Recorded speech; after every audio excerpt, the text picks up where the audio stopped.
여러분, 오늘은 어린이 주일을 맞이하여 활과 화살이라는 제목으로 하나님 말씀을 전하려고 합니다. 하나님께서 여러분을 만져주시고 위로하시고 또 힘주시는 은혜가 있기를 바랍니다. 여러분, 우리 하나님 살아계심을 믿죠? 하나님이 살아계신 것을 믿는 사람은 너무 일찍 절망 안 합니다. 오늘도 또 한번 견뎌봅니다. 왜? 하나님이 살아계시기 때문에. 하나님이 살아계심을 믿는 사람은 너무 일찍 절망하고 내려놓지 않습니다. 오늘을 소망 가운데 견뎌보면 내일 하나님이 새날을 주십니다. 오늘 여러분에게 그 은혜가 꼭 있기를 바랍니다. 여러분, 우리들에게는 자녀들이 있습니다. 자녀 혹은 자식이라고도 합니다. 조그만한 아이들이 될 수도 있고 벌써 머리가 굵은 자식들도 있습니다. 어찌되었든지 부모 입장에서는 언제나 아이고 부모 입장에서는 언제나 자식입니다. 여러분, 성경은 자식을 어떻게 정의를 할까요? 자, 우리는 자식하면 내가 낳은 놈, 내 새끼. 그건 어떻게 보면 본능적인 DNA적인 정의입니다. 그죠? 내 새끼, 내가 낳은 녀석, 나를 닮은 놈. 이는 본능적인 정의죠. 그럼 성경의 자식을 어떻게 정의를 하고 있을까요? 자, 3절 말씀, 보라.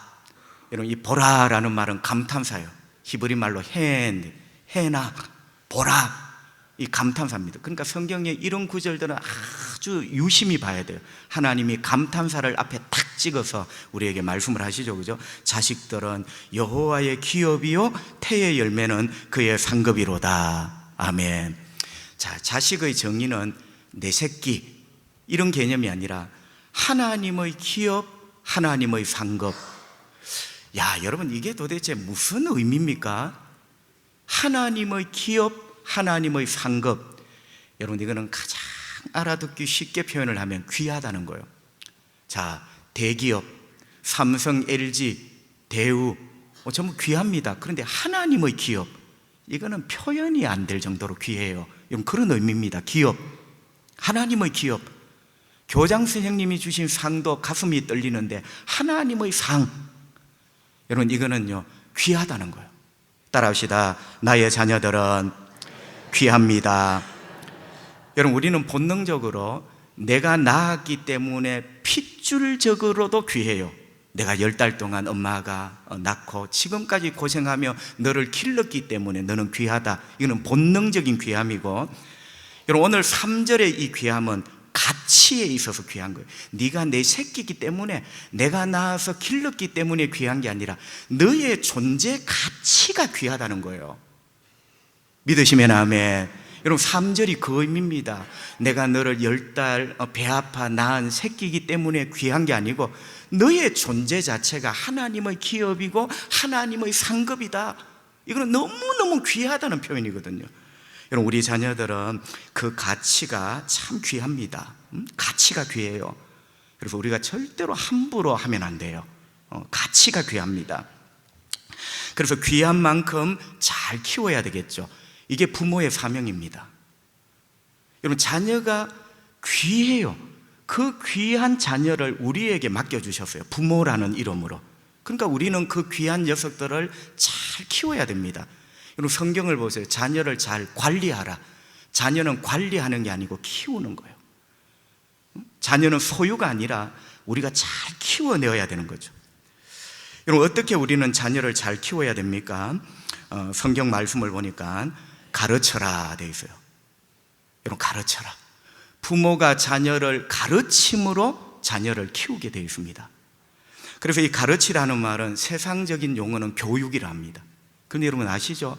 성경에는 교육이라는 말이 없어요. 자, 가르치는데 왜 교육이라는 말을 안 쓸까? 성경에는 가르치라는 말은 있는데 교육이라는 말을 안 쓰고 그 대신 에베소 6장 4절에 보면 양육이라는 말을 씁니다. 양육. 여러분, 교육은 자칫 잘못하면 수단이 돼요. 아빠가 엄마가 너 좋은 대학까지 시켜줄 테니까 졸업해서 네 잘 먹고 살아라. 여러분, 이 세상의 교육은 인간이 이 땅에 밥을 먹고 살아가는 수단으로 전락한 지 오래입니다. 그런데 양육은요, 양육은 네가 밥 먹고 살도록 엄마 아빠가 해줄게 이런 개념이 아니라 양육은 그 존재 자체의 가치를 인정하는 교육이에요. 그 존재에 대해서 키워주는 교육을 양육이라 합니다. 그래서 성경은 한 번도 부모에게 교육하라는 말이 없어요. 양육해라.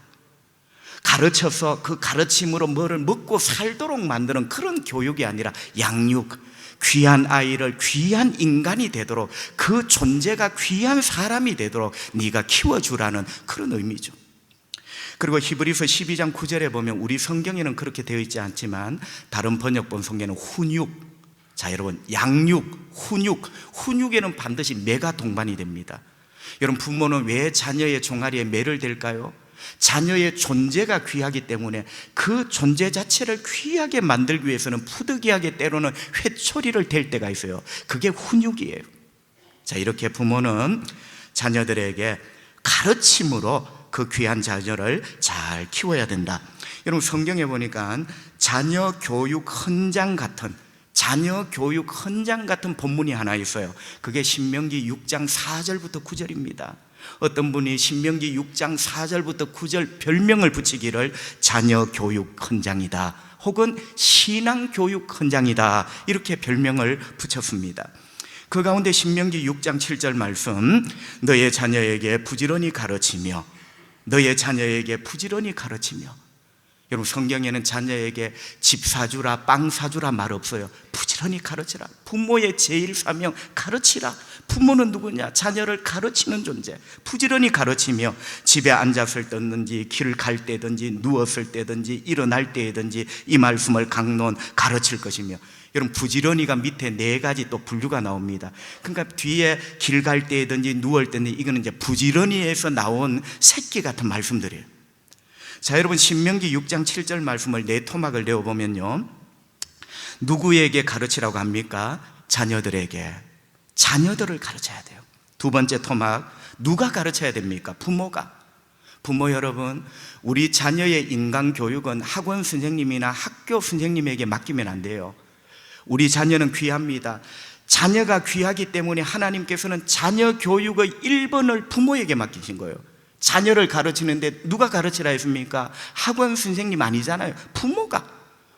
여러분, 자녀 교육 헌장 신명기 6장 7절을 보세요. 자녀를 가르쳐야 될 사람은 부모입니다. 수학과 영어를 가르치라는 것이 아니라 인간됨을 가르치라는 거예요. 양육하라는 거예요. 그런데 우리가 회개할 게 많습니다.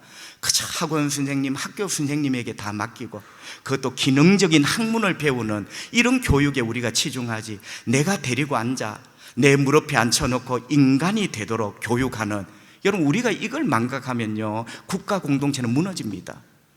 그 결과 우리가 지금 이 험한 세월을 살아가고 되는 거예요. 이게 전부 다 부모가 자녀를 교육하는 인간 교육이 무너진 거예요. 그래서 인간이 안 되고 전부 다 맹수가 되죠. 세상에 나가보세요. 인간같이 보이는 사람이 몇이나 됩니까? 전부 다 맹수입니다. 남의 것 빼앗으려는 사람, 남의 생명 가져가려는 사람, 남의 귀한 것 겁탈하려는 사람, 맹수들이에요. 여러분, 그 모든 것이 학원이 없어, 학교가 없어 그런 게 아니라 부모, 자녀를 가르치는 부모가 없기 때문에 그런 거예요. 여러분, 이거 우리가 진짜 정신을 차려야 될 부분이죠. 그리고 어떻게 가르치라 합니까? 부지런히 가르치라. 한두 번 말하고 막 속상하면 말고, 이게 아니라 부지런히 가르치라. 어떤 상황에서도 가르치라. 그리고 4번째는 무엇을 가르쳐야 하는가? 여러분, 신명기 6장 4절부터 9절 그 내용을 한마디로 요약을 하면, 이렇게 똘똘똘똘 손바닥에 뭉쳐서 5절을 돌려보면 무엇을 가르쳐야 되는가? 하나님이 기뻐하시는 인간이 되도록 가르치라는 거예요. 여러분, 그게 신명기의 내용입니다. 하나님이 기뻐하시고 하나님이 원하시는 인간이 되도록 부모인 너희들은 자녀를 부지런히 가르쳐야 된다. 성도 여러분, 여기서 잠시 우리가 생각할 게 있죠. 우리는 내 귀한 자식이기 때문에 자꾸 내가 원하는 인간이 되도록 가르치려고 합니다. 부모 여러분, 그거 내려놓으셔야 됩니다. 나는 나고 자녀는 자녀예요. 단지 하나님께서 그 자녀를 나에게 청지기로 맡겨주신 거예요. 여러분, 우리는 청지기입니다. 생명의 청지기, 물질의 청지기, 시간의 청지기 하나님 맡겨주셨죠. 그 가운데 중요한 청지기가 자녀를 우리에게 맡겨주신 거예요. 자녀는 내게 아닙니다. 내가 원하는 인간으로 키우는 게 아니에요. 자녀는 하나님이 원하시는, 하나님이 기뻐하시는 인간으로 만드는 게 청직이 된 부모의 도리입니다. 그죠? 그러니까 우리가 자꾸 어디서 탈이 나느냐, 내가 원하는 인간을 자꾸 만들려고 하는 거예요. 이 아빠가 원하는 인간, 엄마가 원하는 인간. 여러분 지금 학원 보내고 학교 보내죠? 왜 그렇게 하는가? 우리 반성을 한번 해봅시다. 하나님이 원하시는 인간 되거라, 이런 마음은 별로 없어요. 자꾸 내가 원하는 인간, 또 우리 엄마 만나보니까 우리 아이도 그렇게 되면 좋을 것 같아, 내가 원하는 인간을 만들려고 그렇게 애를 쓰는 거죠. 여러분 신명기는 철저하게 하나님이 원하시는 인간이 되도록 부모는 교육을 해야 된다, 이렇게 말씀을 하시는 거죠. 그렇습니다. 여러분, 우리는 자녀들을 가르쳐야 됩니다.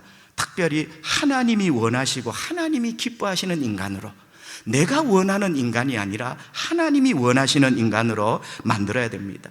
여러분, 이 대목에서 미국의 락하브 교회의 가정사역 담당 목사 미셸 앤서니 목사님이 계세요. 이 미셸 앤서니는 가정사역을 전공한 그러한 목사입니다. 이 미셸 앤서니 목사님의 책에 보면, 성도 여러분, 우리가 부모들이 하나님이 기뻐하시는 인간으로 자녀를 가르쳐야 되는데, 여기에서 저는 여러분에게 부탁하고 싶은 말이 있습니다. 이 두 가지를 여러분이 꼭 깨닫고, 이 두 가지를 먼저 여러분이 깨닫고 여러분 자녀에게 평생 이 두 가지 성경 이야기를 해주셔야 됩니다. 여러분, 제가 오늘 설교하는 대부분의 내용은 미셸 앤서니 목사님의 그 강의를 참고로 해서 제가 잘 소화를 시켜 만들어 봤어요. 우리가 잘 깨닫고 자녀에게 평생을 가르쳐야 될 성경 내용 두 개. 첫째는 마태복음 7장의 집 짓는 이야기를 부모인 우리가 깨닫고 자녀에게 이야기를 해줘야 된다. 여러분, 마태복음 7장에 보면 두 사람이 집을 짓습니다. 여러분, 집하고 인생의 공통점이 뭡니까? 짓는다는 거죠. 세워진다는 겁니다. 집도 지어져 가고 세워가고, 인생도 지어져 가고 세워져 갑니다. 그래서 집과 인생은 공통점이 있어요. 그래서 예수님이 지금 집 짓는 이야기를 하는 거예요. 예수님이 빌라 지어서 분양하려는 게 아니고 우리 인생 이야기입니다. 집하고 우리 자녀의 인생은 공통점이 있어요. 지워져 가고 세워져 가고. 자, 두 사람이 집을 짓는데 하나는 모래 위에 집을 짓습니다. 모래가 기반이에요. 그리고 또 한 사람은 반석 위에, 큰 바위 위에, 그 바위를 뚫고 기초를 파고 집을 짓습니다. 모래 위에 집을 짓는다는 말은 쉽고 편하게, 이놈아 아빠가 다 준비해 놔줄게. 여러분, 우리는 자칫 우리 자녀들을 너무 쉽고 편하게 살 수 있는 기반을 마련해 주는 게 부모라 생각합니다. 그건 진짜 잘못된 거예요. 여러분, 쉽고 편하게 큰 아이들은요, 인생에서 만나는 시련과 역경을 이겨낼 힘이 없어요. 여러분, 반석 위에 짓는다는 것은 어렵고 힘들게 집을 짓는 거예요. 여러분, 세상 사람에게 한번 물어보세요. 당신은 1번 할래, 2번 할래? 세상 사람은 열에 9번 1번 할래. 전부 다 편한 길, 쉬운 길, 인생을 그렇게 살고 싶지 어렵고 힘들게 누가 하고 싶어요? 그런데 여러분, 그게 집을 짓는다고 한번 생각해 보세요. 여러분은 모래 위에 대충 지은 집에서 잠이 오겠습니까?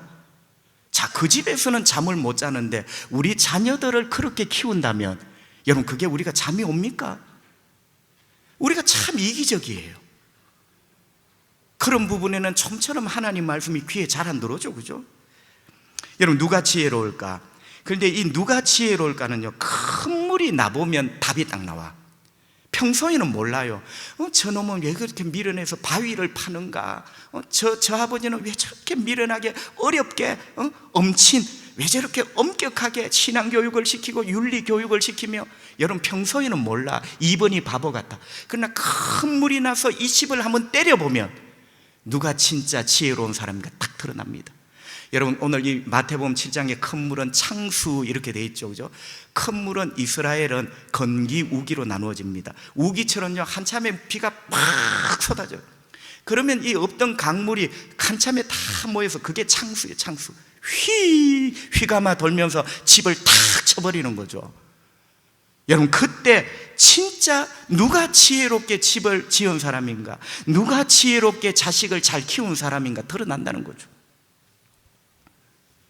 모래 위에 세운 집은 처참하게 무너집니다. 이거는 볼 것도 없어요. 모래라는 자체가 물을 못 당해요. 그러나 반석은 물을 견뎌냅니다. 그래서 반석 위에 지은 집은 무너지지 않죠. 마태복음 7장 25절 우리 예수님이 이렇게 말씀합니다. 비가 내리고 창수가 나고 바람이 불어. 삼총사죠. 비가 내리고 창수, 홍수가 나고 바람이 불어. 삼총사, 시련의 삼총사. 집을 탁 때렸어요. 우리 아들도 우리 딸들도 이 바람을 맞게 돼 있어요. 이 시련과 역경을 인생이라면 겪게 돼 있어요. 탁 맞았어요. 그런데 무너지지 아니하나니 이는 주추를 반석 위에 놓은 까닭이요. 아멘. 재수가 좋아 안 무너진 게 아니고, 야 아들 이번엔 네가 운이 좋다, 그게 아니에요. 주초 반석 위에 집을 지었기 때문에 무너지지 않았다. 여러분 마태복음 7장 25절도 두 토막을 나누면요, 첫째는 큰 물이 바람과 함께 그 집에 부딪혔다. 여러분, 우리 부모된 마음은, 주님, 저는 인생을 살면서 70평생 80평생 시련과 역경을 많이 겪었지만 내 아들 딸만은 시련과 역경이 없도록. 여러분, 그게 잘못된 기도예요. 시련과 역경이 없을 수가 없다니까요. 여러분, 그런 기도 대신에 시련과 역경을 만났을 때 견디는 아들 딸이 되도록 기도하십시오. 만나게 돼 있어요. 왜? 이 아빠 엄마도 인간이듯이 내 아들 딸도 인간이거든요. 우리가 걸었던 그 길을 전도서처럼 똑같이 그들도 그 길을 걷게 돼 있어요. 바람을 만나고 창수를 만나고 큰 물을 만나게 돼 있죠. 여러분, 우리 자녀들이 시련과 역경을 만납니다. 두 번째 토막은요, 하지만 무너지지 않았다는 거죠. 여러분, 무너지지 않았던 이유가 뭡니까? 딱 하나였습니다. 그죠? 벽돌이 좋은 것, 벽돌을 많이 쌓고 세멘트가 좋고 이게 아니라 딱 까닭이 하나예요. 그 기초를, 여러분 이게 기초 문제거든요. 주초라는 게 기초입니다. 기초를 반석 위에 세웠기 때문에. 그러니까 마태복음 7장이 하고 싶은 요점이 뭡니까? 인생의 기초. 여러분, 부모는 자꾸 아이를 사랑하기 때문에, 자녀를 사랑하기 때문에 다른 것들을 많이 주려고 합니다. 벽돌이 안 필요하냐고, 세멘트가 안 필요하냐고. 그런데 여러분, 가장 중요한 게 기초입니다. 기초, 인생의 기초. 예수님도 이 집 이야기를 하면서 기초 때문에 이 집이 무너지지 않았다는 거죠. 부모 여러분, 우리는 우리 자녀들을 너무나 사랑합니다. 진짜 우리 자식을 위해서 눈이라도 빼주고 싶고 콩팥이라도 하나 떼주고 싶은, 그게 부모의 심정입니다. 자녀가 귀하기 때문이죠. 그죠? 귀하기 때문에 모든 것을 다 해주고 또 더 해주고 싶은 것이 저와 여러분의 심정입니다. 그런데 여러분, 귀하기 때문에, 사랑하기 때문에 해주고 싶은데 우리 안에는 본능이 두 개예요. 하나는 육신적인 부모로서의 본능. 육신적인 부모로서의 본능은 자꾸 자녀들에게 안정이라는 집을 지어주고 싶은 거예요. 나는 고생했지만 내 아들 딸들은 안정, 그저 안정. 여러분, 이거는 세상적인 관점이에요. 안정. 아들아, 이 아빠가 열심히 돈을 모으고 있는데 이유가 뭔지 아느냐? 네가 좀 편하게. 이런 불효 이야기예요. 이 엄마가 접시를 닦고 젊었을 때부터 그렇게 왜 한 줄 알았냐? 네가 좀 고생 덜 하라고, 너를 위하여 지금 뭐를 모으는 거야. 여러분, 우리가 본능적으로 안정, 자식의 삶의 안정을 위하여 우리가 지금 희생을 한, 여러분, 이거는 육신을 입은 본능적인 부모의 모습입니다. 그런데 성경은 이게 정답이 아니라고 합니다. 여러분, 부모가 자식에게 안정된 삶을 위하여 헌신하고 희생하는 게 부모의 도리이지만 정답은 아니에요. 그럼 정답이 뭐냐? 여러분, 정답은 하나님이 이렇게 말씀하시죠. 부모는 자녀들에게 세상적인 관점에서 안정이라는 집을 만들어 주기보다는 영원한 관점에서 안전, 세상의 안정된 삶이 아니라 영원한 관점에서 내 아들, 딸의 안전을 위하여 부모여 몸부림쳐라는 거예요. 영원한 관점의 안전이 뭡니까? 영혼을 잃지 않기를, 믿음이 잃지 않기를, 하나님 나라를 잃지 않기를, 내 구주 예수를 잃지 않기를. 할렐루야. 여러분, 이거는 안전의 문제거든요. 영원한 관점의 안전의 문제. 그래서 여러분, 이 집 짓는 사람이 반석 위에 기초를 넣고 짓는 거예요. 부모 여러분, 저도 살아보니까 어느 날 아버지가 되어서 아버지로 살아보니까 무엇을 더 해주지 못하여 늘 미안합니다. 다른 아버지는 많이 해주는데 좀 못 해줄 때는 늘 불안합니다. 솔직하게. 그런데 어느 날 이런 생각을 했습니다. 우리가 이 세상에 한계가 있잖아요. 내가 아무리 자식을 사랑하지만 인생은 내 뜻대로 다 가질 수 없고 다 얻을 수가 없어요. 자, 여러분, 우리가 자녀들에게 무엇을 더 해주지 못하여 미안해하고 불안해하지 말고 진짜로 해줘야 될 것을 해주는 부모가 되면 나는 미안하지 않아도 될 것 같다. 아멘. 최선을 다하지만 최선을 다하고도 더 해주지 못하는 것, 우리 미안해할 필요는 없는 것 같아요. 진짜 그러나 내 자녀에게 훗날 미안한 것, 진짜로 가르쳐주고 진짜로 해줘야 될 걸 못 해줬을 때, 그는 진짜로 우리가 미안하고 죄책감에 때로는 시달릴 수도 있는 그런 게 되겠죠. 여러분, 진짜로 해줘야 될 게 뭡니까? 그게 인생의 기반에 대한 문제거든요. 아들아, 이 아빠는 열심히 해도 다른 아빠들처럼, 다른 아빠가 너에게 벽돌 100장을 물려준다면 이 아빠는 10장밖에 물려줄 힘이 없구나. 그 나들 알지? 이 아빠가 열심히 산 것 알아요, 아빠? 근데 여러분, 벽돌 10장이지만 이 믿음의 아빠는 인생의 기초가 뭔지를 알고 자녀에게 가르쳐 줬어요. 아들아, 인생은 기반, 기초가 중요한 거야. 벽돌을 많이 쌓는다고 좋은 집이 아니라 그 기반을 반석 위에 올릴 때 그 집이 튼튼하고 좋은 집이 되는 거야. 이 아버지는 날마다 성경의 진리를 깨닫고 은연중에 자녀에게 이런 어떤 인생의 교훈들을 주었습니다. 훌륭한 아버지죠. 성도 여러분, 집도 인간도 기초가 너무 중요합니다. 제가 아까 여러분께 여쭈어봤죠? 모래 위에 여러분이 세운 집에 하룻밤 못 잡니다, 무서워서. 그런데 여러분, 자녀들의 인생을 어떻게 모래 위에 세워주시려고 합니까? 자, 우리가 자꾸 본능적으로 들끓는 우리 엄마 아빠의 마음, 내 자식은 어떻게 되었든지 이 세상에서 안정적인 삶을 살아야 돼, 이런 관점이 아니라 영원의 관점에서 안전, 내 자녀의 영혼은 안전한가? 내 자녀가 얻은 하나님의 나라는 잃어버리지 않을까? 영원의 관점에서, 안전이라는 관점에서 한번 바라보자는 거죠. 여러분, 반석이 참 중요하죠. 반석이라는 기초가 너무너무 중요합니다. 그죠? 여러분, 이 반석은 뭘까요? 마태복음 7장 24절에 보면 예수님이 이렇게 말씀하셨어요. 그러므로 누구든지 나의 이 말을 듣고 행하는 자는, 주님의 말씀을 듣고 그 말씀대로 행하는, 순종하며 실천하며 사는 자는 그 집을 반석 위에 지은 지혜로운 사람 같으니.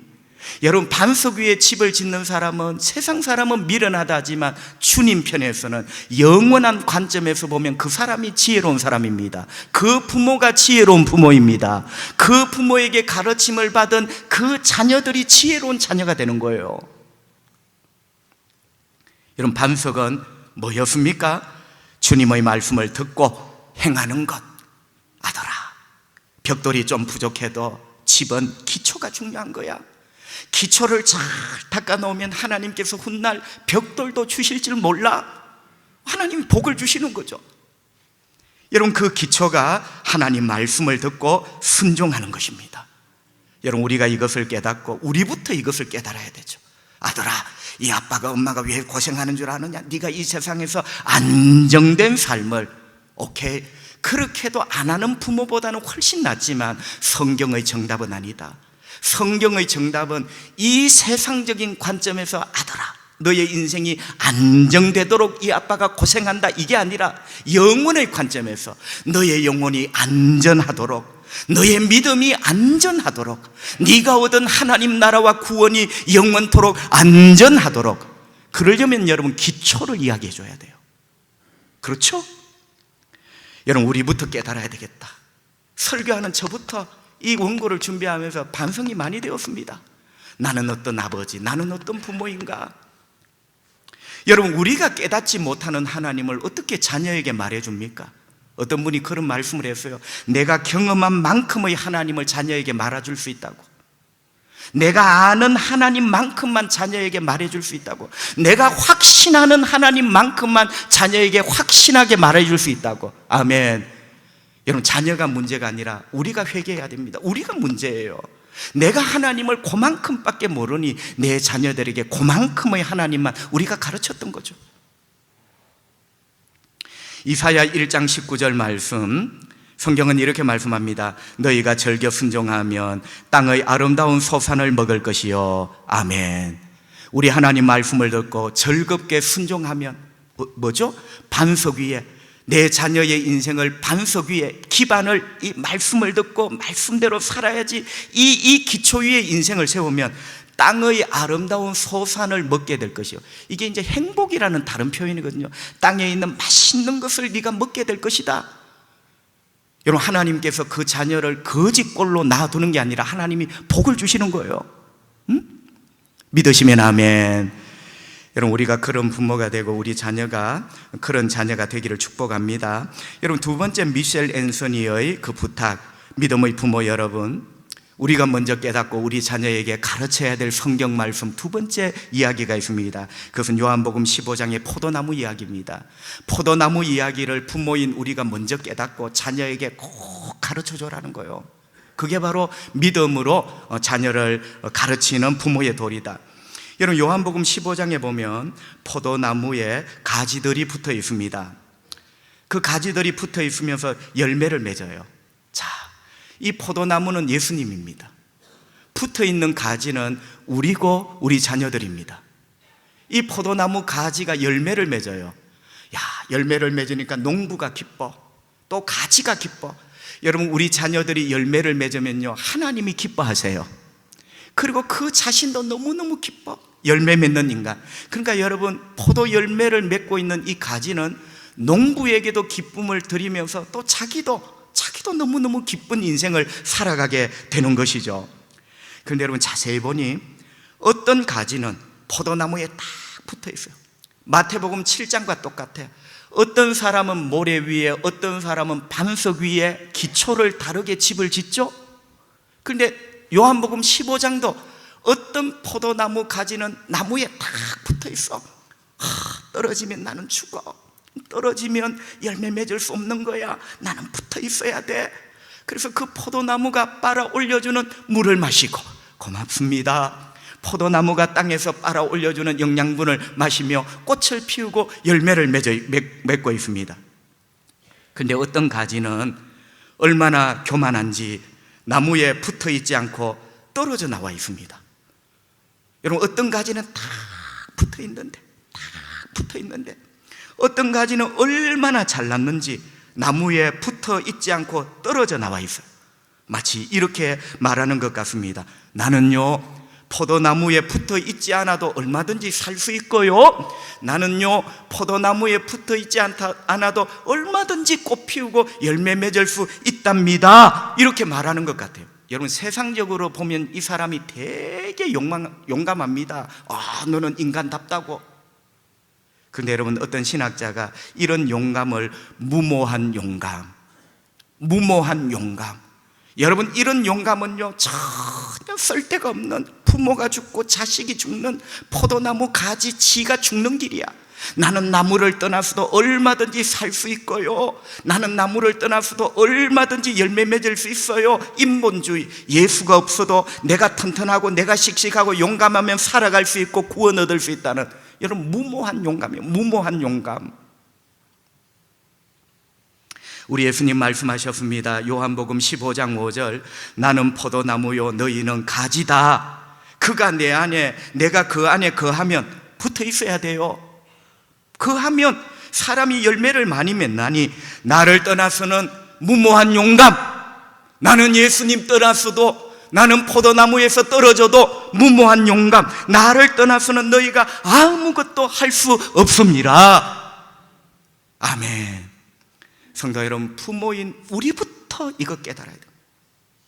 우리부터, 우리 믿음 자체가 예수 떠나면 아무것도 할 수 없는 것처럼 절박하고 간절하게 신앙생활 좀 하고, 부모인 우리부터 예수 없어도, 예배 빠져도, 하나님 덜 사랑하도 얼마든지 될 수 있다고 사는데 우리 자녀들이 어떻게 되겠어요, 여러분? 성도 여러분, 부모가 귀한 자녀들에게 왜 요한복음 15장을 깨닫고 말해줘야 합니까? 이유가 두 가지입니다. 첫째는 우리는 예수님을 떠나서는 안 된다는 겁니다. 믿으시면 아멘. 우리요, 예수 떠나면 안 돼요, 여러분. 물고기는 물 떠나면 안 되듯이, 포도나무 가지는 포도나무 떠나면 안 되듯이, 우리는 예수 떠나면 안 된다는 것을 우리는 인정해야 됩니다.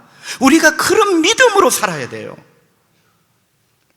그러면서 자녀들아, 너희들은 반드시 예수님께 붙어 있어야 된다. 어떤 일을 만나든지 어떤 자리에 오르든지 너희는 가지라는 걸 잊으면 안 돼.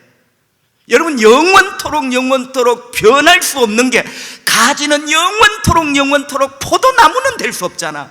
영원토록 우리의 포도나무이신 분은 예수입니다. 우리는 아무리 잘 나가고 아무리 크고 굵어도 가지일 뿐이에요. 주님을 떠나서는 될 수가 없죠. 우리부터 그렇게 살고 우리 자녀들에게 그런 이야기들을 해줘야 된다. 여러분, 생각해 보십시오. 포도나무에서 떨어져 나온 가지가 사는 것 같지만, 하루 이틀 용감한 것 같지만 그는 죽습니다. 서서히 죽어가죠. 그리고 하나님이 기뻐하시는 열매도 꿈꿀 수가 없겠죠. 여러분, 두 번째 이야기는 이 요한복음 15장에서 깨닫는 것은요, 진정한 성공이 뭐냐는 겁니다. 여러분, 요한복음 15장이 하는 이야기, 마태복음 7장은 인생의 기반 이야기, 요한복음 15장 이야기의 주제는 인생의 진정한 성공이 뭐냐는 거예요. 여러분, 우리가 우승을 하면 트로피를 받잖아요. 트로피.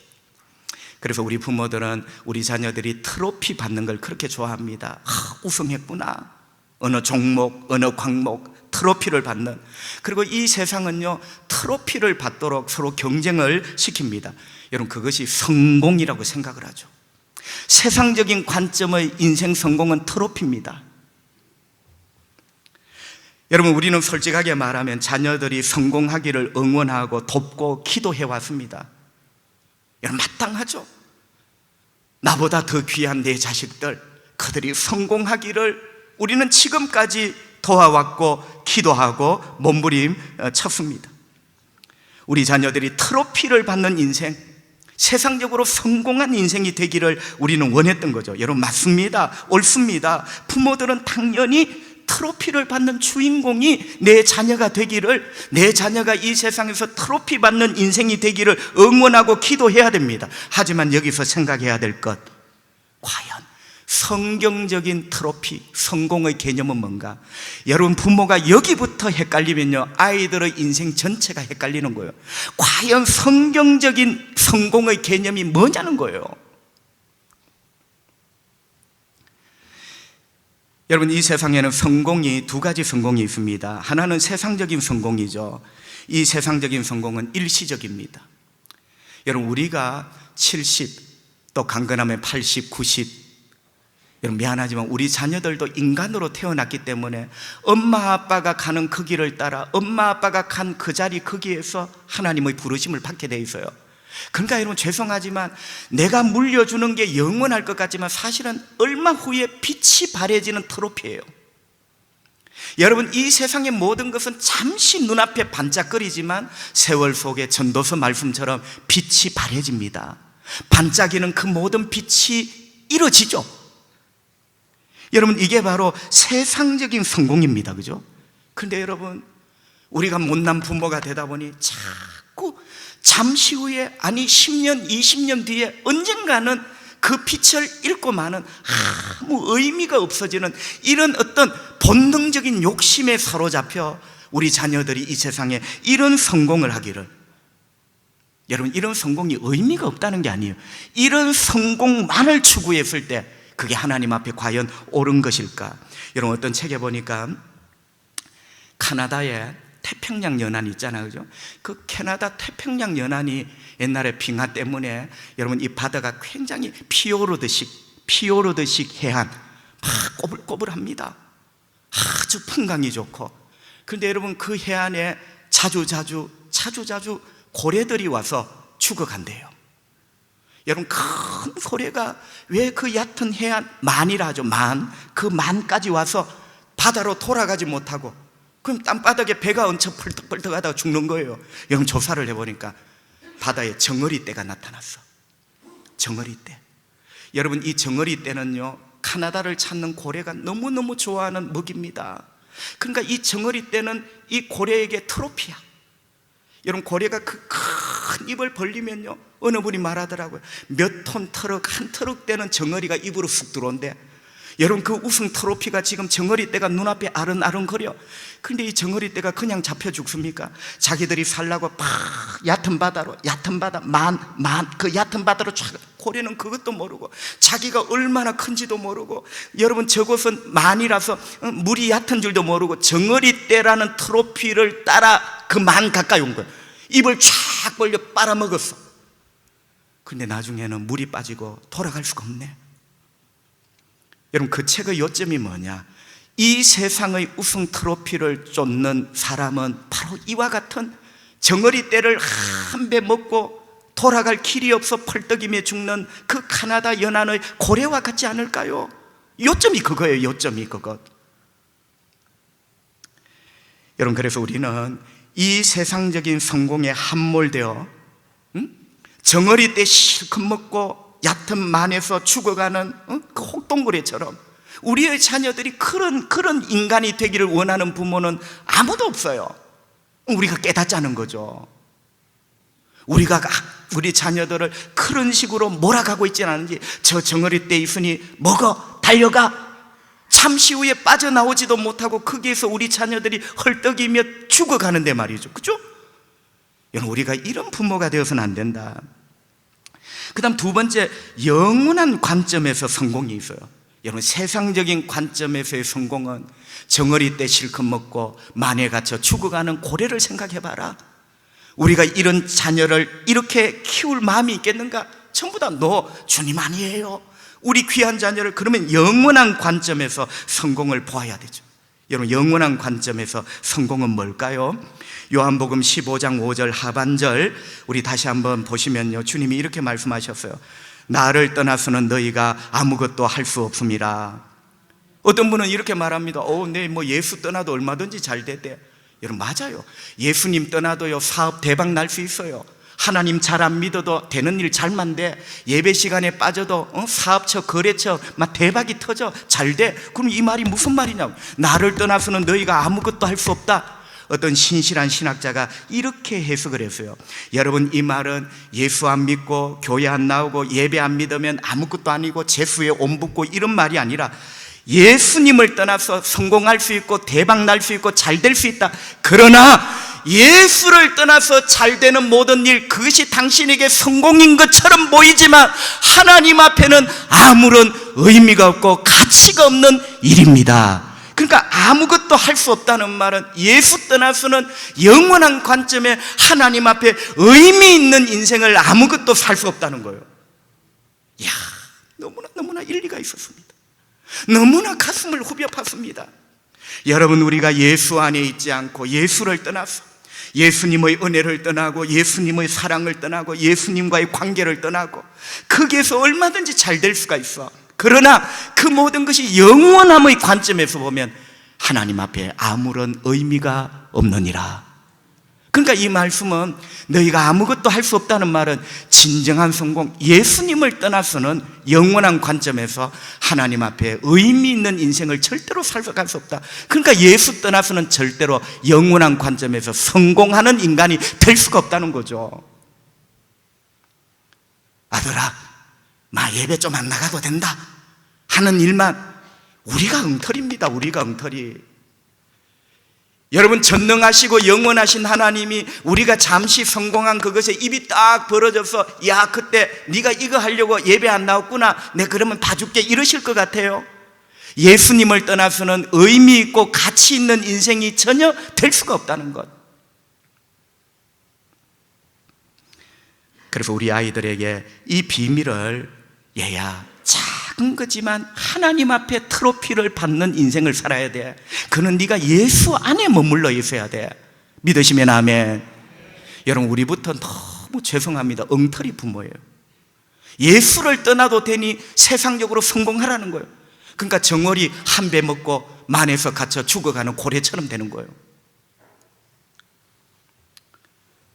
여러분, 바울 한번 보세요. 바울도 트로피를 사모했던 인간입니다. 그죠? 디모데 후서 4장 8절 바울은 이렇게 고백합니다. 이제 후로는 나를 위하여 의의 면류관이 예비되어 있으므로. 여러분, 옛날에는 트로피가 없지, 면류관이지. 이 요즘 말하면 나는 트로피를 받고 싶다. 그런데 그 트로피가 어떤 트로피입니까? 의의 면류관, 영원한 관점의 트로피. 여러분, 바울은 단 한 번도 이 세상의 트로피를 사모해 본 적이 없어요. 이 세상의 부귀 영화 그런 트로피가 아니라, 여러분, 바울은 영원한 관점의 트로피, 하나님이 주시는 트로피. 그게 뭐죠? 여러분, 우리가 어떤 인생을 살았든지 하나님 앞에 의미가 있고 가치가 있을 때 하나님이 인정을 해 주시잖아요. 바울이 받고 싶은 트로피가 그거였어요. 저와 여러분도 바울처럼 그렇게 살아가는 부모가 되기를 바랍니다. 여러분, 세상의 성공이 아니라 영원한 관점에서 진짜 우리는 어떤 트로피를 받으려고 뛰어가는가, 그리고 우리는 우리 자녀에게 어떤 트로피를 받는 인간이 되기를 원하고 있는가. 여러분, 결론을 내려봅니다. 자녀들은 내가 낳은 자식, 내 핏줄, 날 닮은 놈, 이런 개념이 아니라 하나님의 기업, 하나님의 상급. 아까 제가 쉽게 설명을 해드렸어요. 하나님의 기업, 하나님의 상급, 대기업도 훌륭한데 이건 하나님의 기업이야. 교장 선생님이 주신 빛바랜 상장도 귀한데 이거는 하나님의 상이야. 의미가 뭐죠? 귀하다. 여러분, 내 자식은 일단은 그 존재 자체가 귀한 겁니다. 날 닮아서 귀한 게 아니고 그 존재 자체가 하나님이 귀하게 만들어서 이 땅에 나를 통하여 보내주신 거죠. 여러분, 여기서 부모의 사명이 분명합니다. 자녀가 귀하니 잘 키워야 됩니다. 여러분, 어떻게 잘 키워야 됩니까? 그 잘 키워야 되는 게 4절이죠.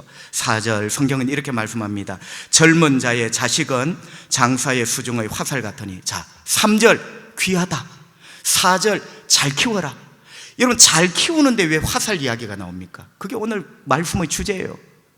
여러분, 3절이 귀하면 4절은 잘 키워라가 나오죠. 그 잘 키우라는 말과 이미지가 맞는 게 화살이에요. 여러분, 자녀는 화살입니다. 자녀가 화살이라면 부모는 활이죠. 여러분, 활이 엄치 날아가는 화살은 없습니다. 그러니까 보세요. 부모가 날아가려면 하면 안 되고, 부모는 자녀를 날려보내는 활이 되어야 돼요. 그러니까 부모라는 활의 어떤 이 양육이라는 가르침이라는 게 없을 때 자녀라는 화살은 날아갈 수가 없는 거죠. 그러니까 여러분, 4절은 가르치라는 말이 나와야 되는데 화살이라는 말이 나왔어요. 자, 여러분, 이 화살을 어떻게 키워야 됩니까?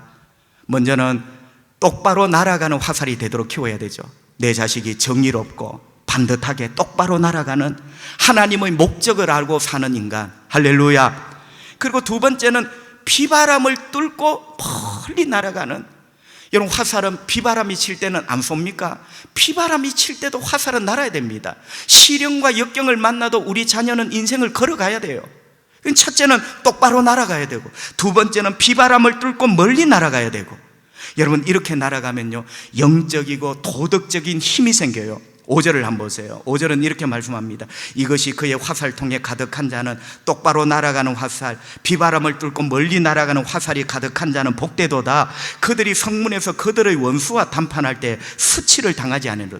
여러분, 5절은 뭐냐면 이 자식들이 너무나 잘 큰 거예요. 응? 뭐 대기업에 연봉이 많아서 잘 큰 게 아니라 영적으로 도덕적으로 굉장한 영향력이 있어요. 그래서 5절에서 이 자녀들이 있는 곳에는 원수들이 꼼짝을 못해. 할렐루야. 자식이 잘 큰 거예요. 자식이 화살이라면 똑바로 날아가는 화살이 되고 비바람을 뚫고 멀리 날아가는 화살이 된 거예요. 여러분, 여러분의 자녀들이, 우리 자녀들이 이런 화살이 되기를 축복합니다. 아멘. 그런데 중요한 게 있어요. 우리 자녀들이 이런 화살이 되려면 활이 많이 휘어져야 돼요. 우리 자녀들이 인생의 목적을 아는 화살, 비바람을 뚫고 멀리 날아가는 화살이 되려면 활이 많이 휘어져야 된단 말이에요. 부모가 많이 울어야 되고 많이 기도해야 되고. 활 쏘는데 한번 보세요. 멀리 보내면 활이 많이 휘어져. 활이 많이 휘어질 때 이 화살이 똑바로 멀리 가는 거야. 우리 자녀를 요행을 바래서는 안 돼요. 자녀가 화살이라면 활은 부모입니다. 탈무드에 나오죠. 탈무드는 이렇게 말합니다. 부모는 활과 같고 자식은 화살과 같다. 화살은 활이 많이 휠수록 멀리 날아간다. 자녀를 위하여 기도하십시오. 화를 더 휘십시오. 부모잖아. 더 우십시오. 더 응원하고 격려하십시오. 마음이 짠하지만, 때로 못마땅하지만 응원하고 격려하십시오. 활이 휜 만큼 화살은 날아갑니다. 힘들지만 하나님 말씀을 가르치십시오. 신명기 6장 7절 하반절 다시 한번 돌아볼까요? 너의 자녀에게 부지런히 가르치라. 아멘. 너의 자녀에게 부지런히 가르치라. 부모는 활입니다. 어떤 활? 가르치는 활. 활이 많이 휠수록 화살은 멀리 갑니다. 그래서 성경은 부지런히 가르치라. 활이 많이 휠수록 화살은 똑바로 가. 그래서 성경은 부지런히 가르쳐라. 부모가 활인데 활 역할을 어떻게 해야 되느냐? 말씀을 가르쳐라. 하나님을 가르쳐라. 눈물로 기도해라. 활이 많이 휠수록 화살은 더 멀리 정확하게 가. 그래서 부지런히 가르치라. 여러분을 통하여 여러분의 자녀들이 아름답게 잘 살아가시기를 주님의 이름으로 축복합니다. 기도합시다. 아버지, 우리 자녀들을 생각하면 마음이 아픕니다. 부모가 뭔지 자식들을 생각하면 그저 눈물이 나고, 내가 대신 살아줄 수 없는 인생, 그들을 그저 눈물로 기도로 응원할 뿐입니다. 자식이 화살이라면 부모는 활이고, 활이 많이 휘어질수록 화살은 정확하게 날고 비바람을 뚫고 멀리 갑니다. 제가 좀 더 기도하겠습니다. 제가 좀 더 눈물을 흘리겠습니다. 제가 좀 더 자녀의 이름을 부르고 엎드리겠습니다. 제가 좀 더 휘어지는 활이 되어 자녀들에게 마태복음 7장 인생의 기반, 요한복음 15장 인생의 진정한 성공을 가르치고 말해주겠습니다.